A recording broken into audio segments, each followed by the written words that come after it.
what truly unfolded on the night that shattered the boundaries of this war. In that single, unending stretch of darkness, a barrage of missile and drone strikes tore through the skies over Crimea, Odessa, Kharkov, and beyond.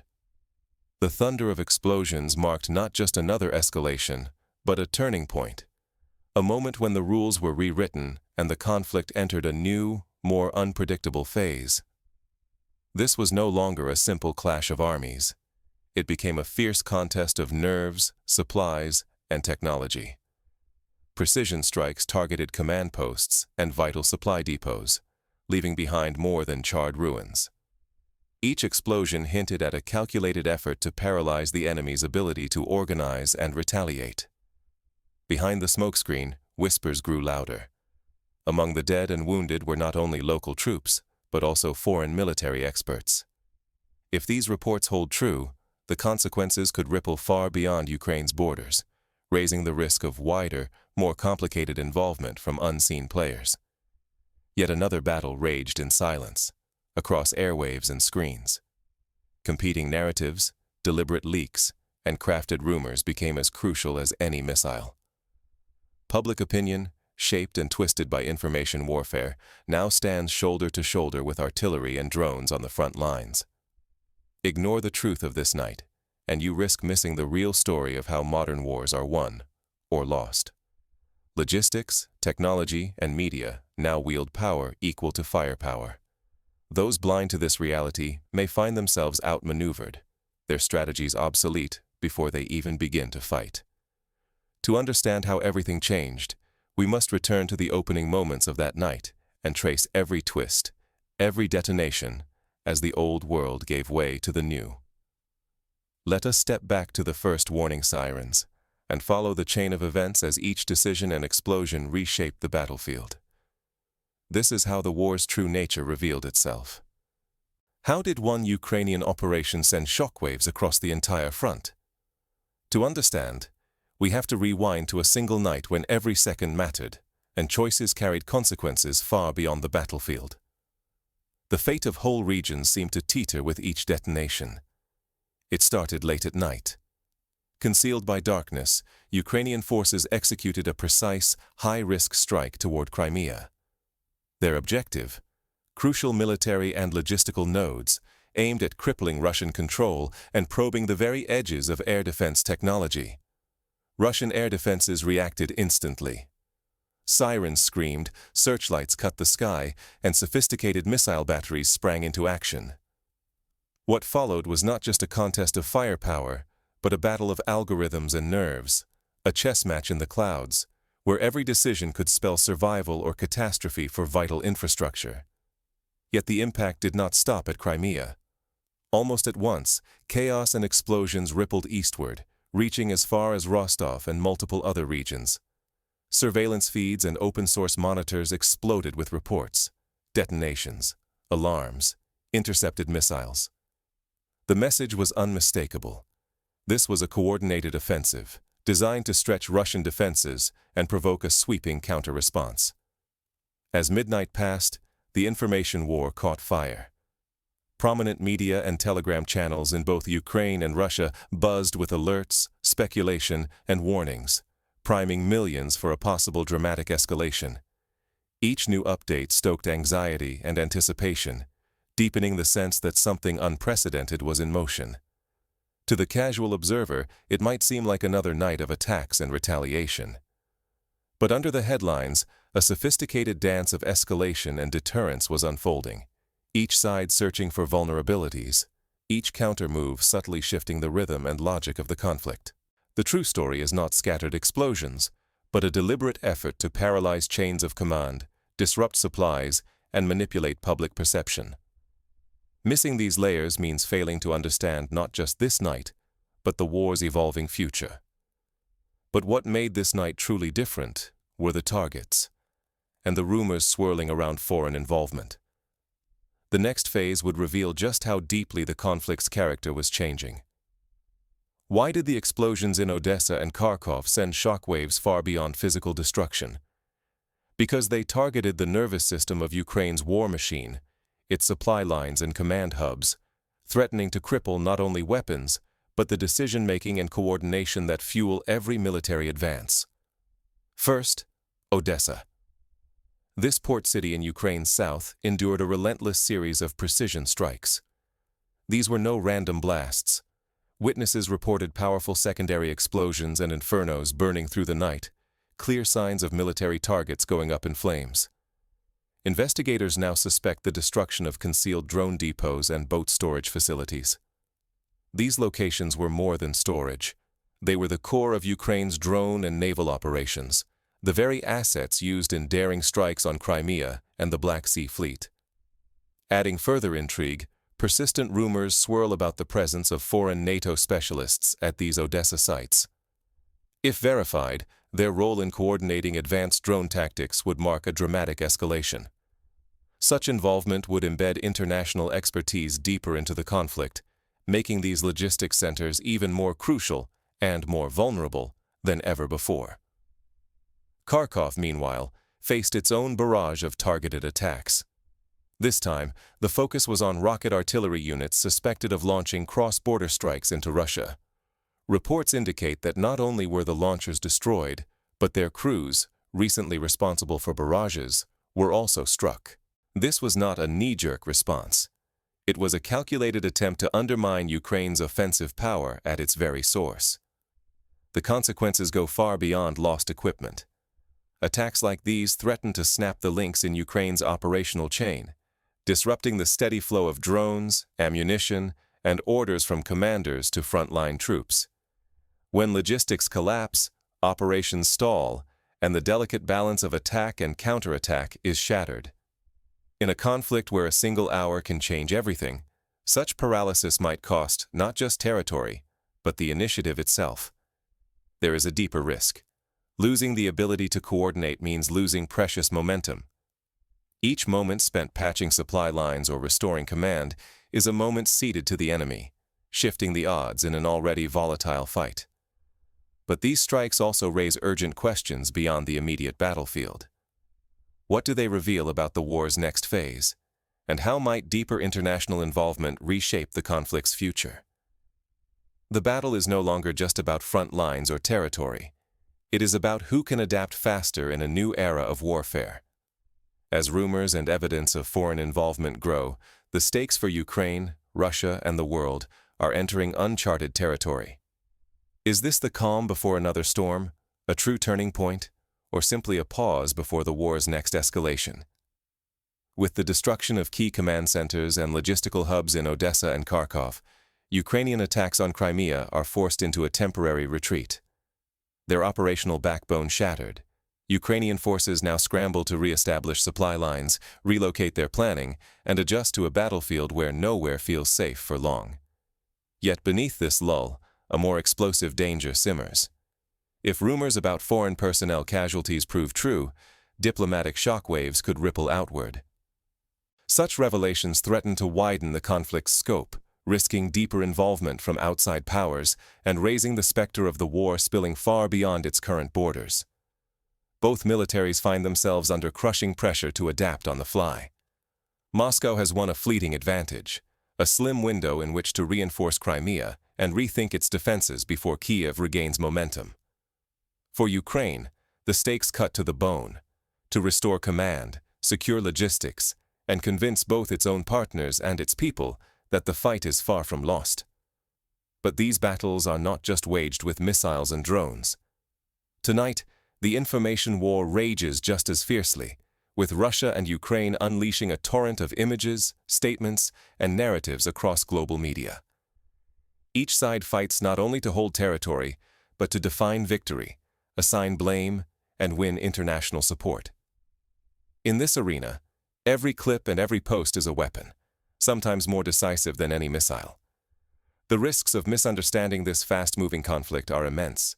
Strategic blunders, faulty policies, and the erosion of international backing could follow from any misread signal. The fog of this new kind of war, shaped by technology, logistics, and the battle for perception, grows ever thicker. Each mistake now threatens consequences that extend far beyond the battlefield. What lessons can be drawn from a night like this? For militaries, analysts, and observers, dissecting these events quickly and accurately will decide who takes the lead and who gets left behind. Tonight's events mark more than just a spike in violence. They reveal the changing DNA of modern war. Ahead, we examine the key takeaways and strategic shifts shaping the next phase. What does each side need to do now to survive and outmaneuver in this new, merciless stage of the war? Modern battlefields are no longer decided by brute force alone. Victory hinges on crippling the enemy's logistics, disrupting command, and seizing control of information. The destruction of multiple supply hubs, command centers, and drone depots in a single night revealed a chilling truth. Wars are now won by cutting the nervous system, not just the muscle. For Russia, this abrupt operational pause is both a danger and an opportunity. If they can quickly reinforce battered supply lines, relocate key infrastructure, and strengthen defenses before Ukraine reorganizes, they may seize the initiative.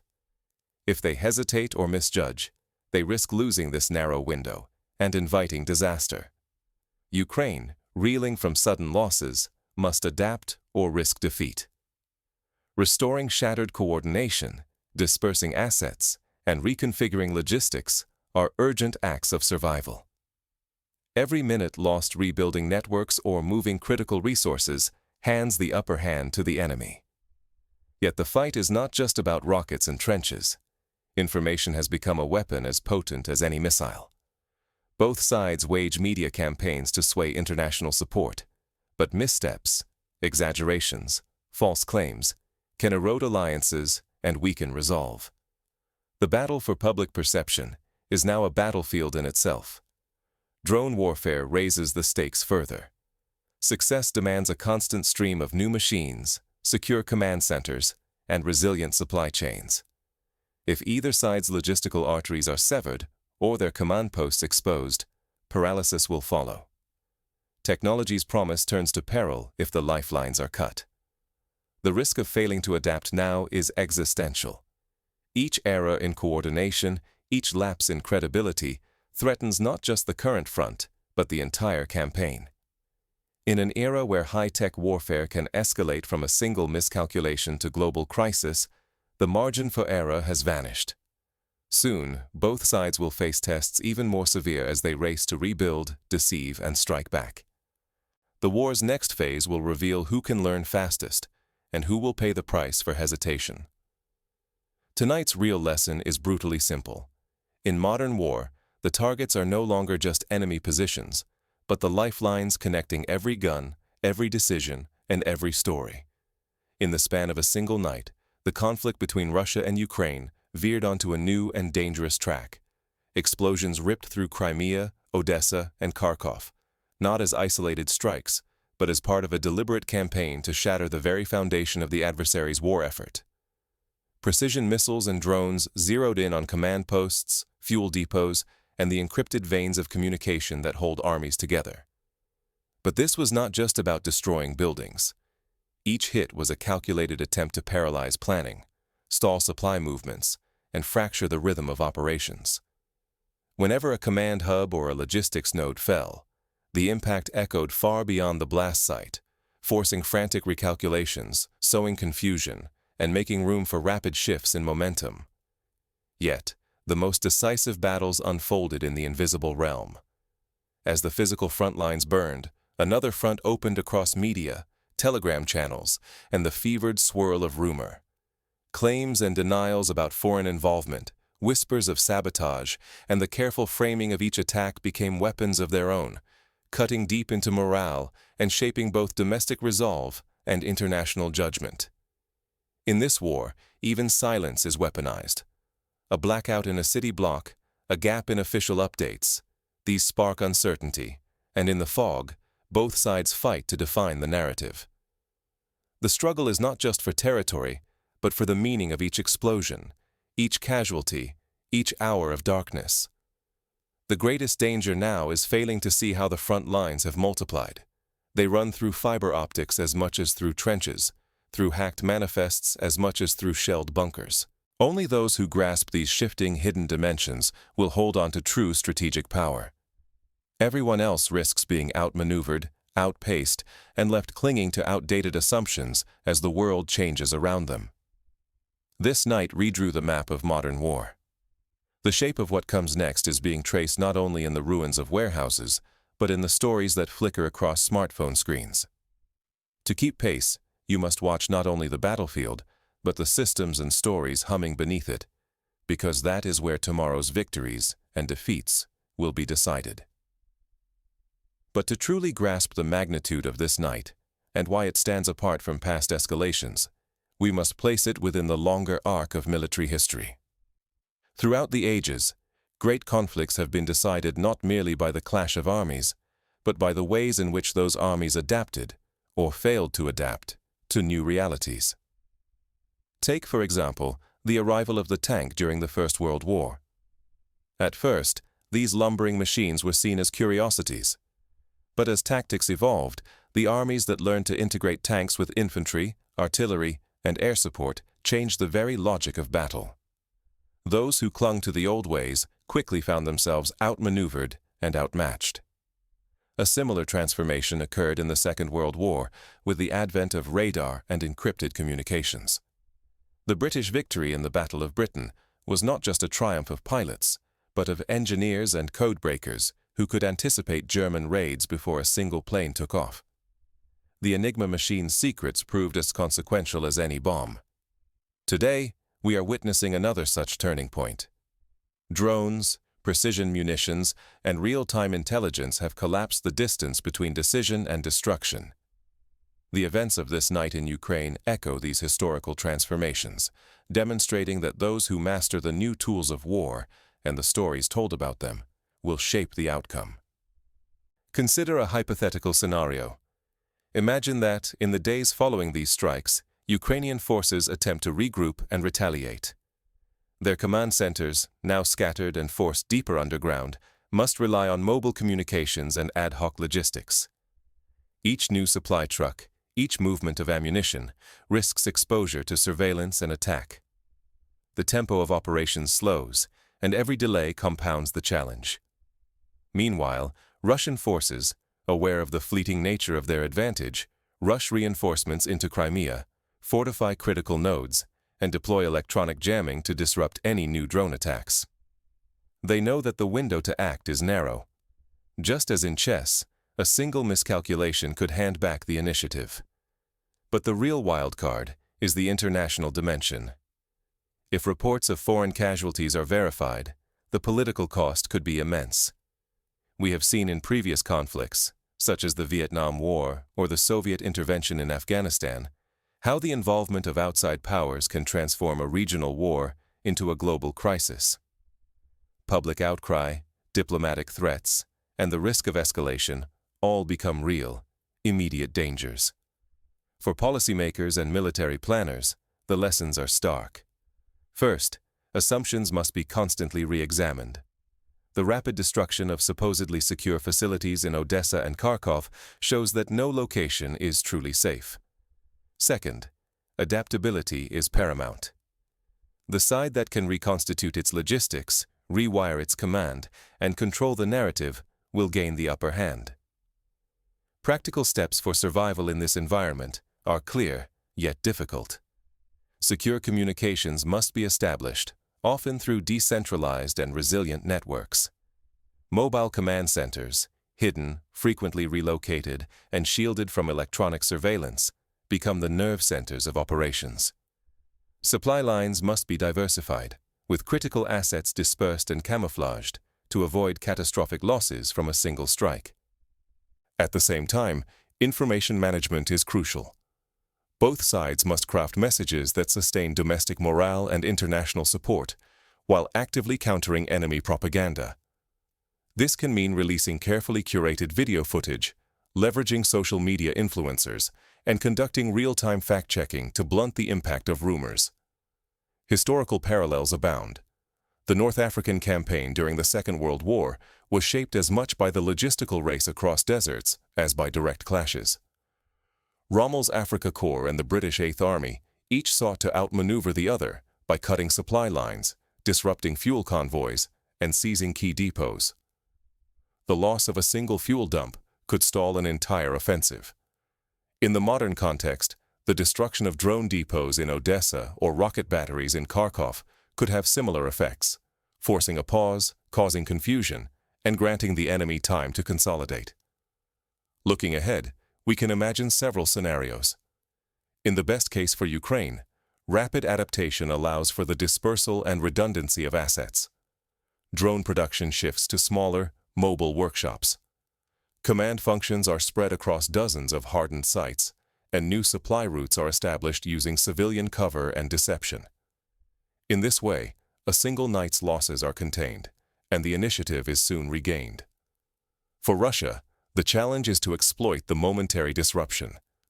They might attempt to launch a follow-up offensive, targeting newly exposed Ukrainian positions or pressing diplomatic advantage through international forums. Yet, they too must guard against overextension. A hasty attack could run into stiff resistance or provoke an international backlash if civilian casualties mount. Diplomatically, the fallout from foreign involvement could play out over weeks. NATO and other international organizations may convene emergency meetings, issue stern warnings, or accelerate the delivery of defensive aid. Countries on the sidelines may be drawn closer to the conflict, while others push for urgent negotiations. All this unfolds against the backdrop of relentless information warfare. Each side seeks to control the story, to frame the strikes as either justified retaliation or reckless escalation. The public, bombarded by images and claims, struggles to discern truth from fiction. To avoid strategic blunders, decision-makers must invest in intelligence, both human and electronic. Rapid, accurate assessment of damage, enemy capabilities, and likely intentions becomes the foundation for any effective response. For the ordinary citizen, this night offers sobering lessons. The world has entered an era where war is no longer confined to distant battlefields. The effects ripple through economies, social networks, and even the daily routines of people far from the front. As supply chains are disrupted and political tensions rise, the cost is felt everywhere, from energy prices to the news feeds on our phones. The question debt left by this night is profound. Can any side truly control the chaos once these new forms of warfare are unleashed? Or are we entering an age where the fog of war thickens, and victory goes not to the strongest, but to the swiftest adapters? To elegantly close this question, it is worth recalling that in every era, those who have survived and prevailed have done so by recognizing the shifting contours of conflict. They have seen that the true battlefield is not just a map of trenches and towns, but a web of logistics, information, and public will. The night that shattered the boundaries of this war serves as a warning and a lesson, a signal that the future belongs to those who can see beyond the immediate explosion, to the systems and stories that will define the wars of tomorrow.